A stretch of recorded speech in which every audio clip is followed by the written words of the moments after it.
Here's my hot take on Teeny's mac and cheese and why unfortunately I will not be making it again.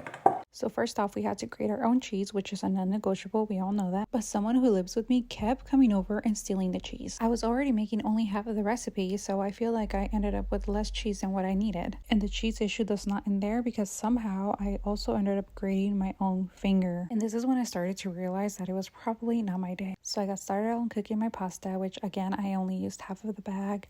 And you guys, this one right here had me stressing because you'll see right now when I started to make the roux, I was like, okay, it's looking good. And I don't know what got me to thinking, oh, let me scrape the side of the pan with the whisk. But the real nightmare came when I started pouring in the carnation milk. Like, my roux was looking really, really lumpy and I was scared, but somehow, some way I saved it and it was not lumpy anymore. Okay, and this is where Teeny got all of my respect, okay? Because this right here, she said, do not pour it all in or it's going to be really grainy.